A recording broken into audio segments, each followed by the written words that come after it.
bayag nila. That is a Filipino definition.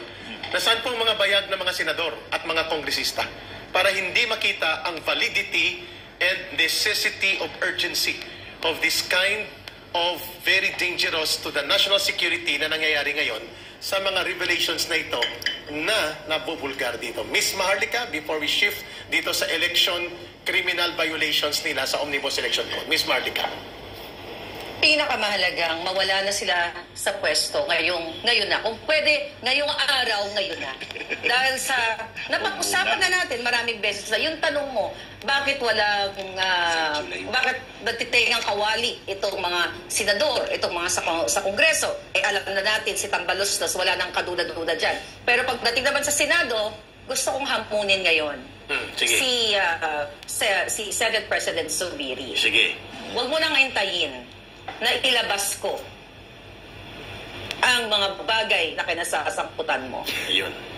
My goodness. Ngayon, Claro. the reason why sila ay nagbingi-bingihan, dahil Mick Zubiri, dito, first time sa Pilipinas nating mahal, gusto kong sabihin sa taong bayan, na ikaw ba, tanungin mo na kita, kasabwat ka sa illegal activities na ginagawa ni Lisa, ni Chua, at marami pang iba? Kaya dinidedman nyo ang taong bayan?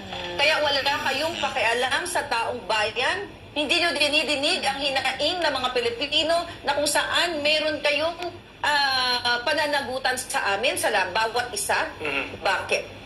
Alam na po ng taong bayan. But syempre, mas maganda yan sa mga susunod na mga araw kung may papakita tayong mga solid na ebidensya na makapag-ugnay dito sa mga tiwaling senador at mga kongresista na sila ay kasabwat ng gobyernong ito sa smuggling, pulburon at kung ano-ano pa. Miss Maharlika, mananawagan tayo, Mama. Miss Maharlika, tinatawagan natin.